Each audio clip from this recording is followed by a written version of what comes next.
नमस्कार, मी स्वराज मंगेश पाटील, रायगड जिल्हा परिषद प्राथमिक शाळा सांगते. आम्ही आपल्या समोर सादर करीत आहोत एक पाठ. पाठाचे नाव आहे घोडाला पंछीयो गेला, घोडाला पंछीयो गेला. माँसाहेबांची इच्छा. शिवरायांनी जे सिग्नल दिलेले 23 किल्ले अजून मुघलांकडे होते. कोणाला हा त्यातलाच एक किल्ला होता. एक दिवस जिजामाता शिवरायांना म्हणाल्या, शिवबा कोणाला हा बळकट किल्ला मुघलांच्या हाती असले बरे नाही, तो परत घे. पुण्याजवळी कोणाला स्वागत द्यावा म्हणून महाराजाही तळमळत होते. कोणाने वरील मुघलांची ताबा ही बाब जिजामाता व शिवरायांच्या मनात सरत होती. शिवरायांनी कोणाला याचा भेद केला, पण कोणाला जिंकणे फार अवघड होते. महाराज विचार करू लागले, या कामगिरीसाठी कोणाला निवडावे, कोणाला सहन करणे फार अवघड होते. कामाची आरंभाचे शिवरायांचा नदीजवळ होता. कोकणात मारणारा उमरवटे गाव, तिथला तो राहणारा. शिवरायांच्या कामात तानाची माहिती नव्हती. शिवाय महाराजची कामगिरी सांगतील ती हाती घ्यायला तो कधी तयार व्हायचा. मोठा हिंमतवान गडी होता. तो अंगाने धिप्पाड होता, ताकदीने भारी होता. शिवरायावर त्यांची अफाट भक्ती होती. आधी लगीन कोंढाण्याचे. तानाजी आपल्या मुलाच्या लग्नाच्या गडबडीत होता. तानाजीचा एकुलता एक मुलगा रायबा. तानाजीच्या घरी रायबाच्या लग्नाची तयारी चालली होती. लग्न 4 दिवसावर येऊन ठेपले होते. तानाजीला वाटले महाराजांनी माँसाहेब यांनाही लग्नाला बोलवावे. तो शेलार मामा बरोबर शिवरायांकडे गेला. शेलार मामाने शिवरायांना रायबाच्या लग्नाचे आमंत्रण दिले. शिवराय म्हणाले, आम्ही स्वतः काही येऊ शकणार नाही, आम्ही जातीने कोंढाण्याच्या कामगिरीवर जाणार आहोत. हे शिवरायांचे शब्द ऐकताच तानाजी म्हणाला, महाराज, एवढ्या जीवाच्या कामगिरीवर आपण जाणार, मग आम्ही कशाला? हे काही नाही. मीच जाणार. आधी लगीन कोंढाण्याचे. मीच जाणार कामगिरीवर. आम्हाला आशीर्वाद द्या. तानाजी कोंढाण्याच्या स्वारीला निघाले. कोंढाणे किल्ल्याच्या ठिकाणी नेलेला उदयबान हा राजपुत्र किल्लेदार होता. तो मोठा गड होता.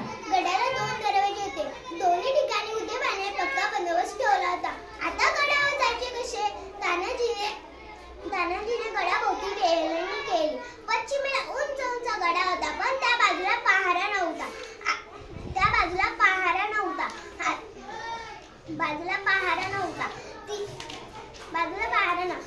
तानाजीने गडा चढून जायचा बेत केला. तानाजी आपल्या धाकट्या भावाला म्हणाले, सूर्याजी, तू 500 मावळे घेऊन गडा चढून गडावर ये.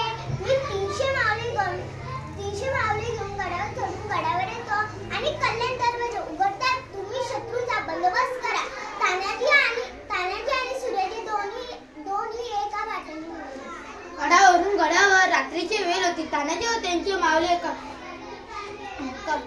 गडाच्या पातळीवर कालोखात उभे होते. रात्रीचे फडीभरीत होते. तानाजी 5-7 तुरुंग मावळे घेऊन गड चढायला पुढे झाले, पण गड केवढे उंच. कपारी जळून फक्त मोठ्या हिंमतीने घालून गडावर चढून गेले. वर जातात त्यांनी दोऱ्याचे टोक एका झाडाला घट्ट बांधले. मग काय, तानाजी व त्यांची माणसे वानरासारखे भराभर गडावर चढून गेले. तानाजीचा पराक्रम. इकडे सुरुवातीने आपल्या मावळ्यासह कल्याण दरवाजा काढला व त्या उघडण्याची वाट पाहत राहिली.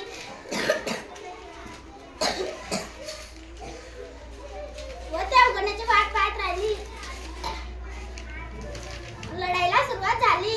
उदयभानाला खबर लागली. नगारा वाजला. उदयभानाच्या सैन्य माल्यावर चाल करू लागले. हात घ्यायच्या लढाई सुरू झाली. तलवारीला तलवार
झाली. त्यांना फार दुःख झाले.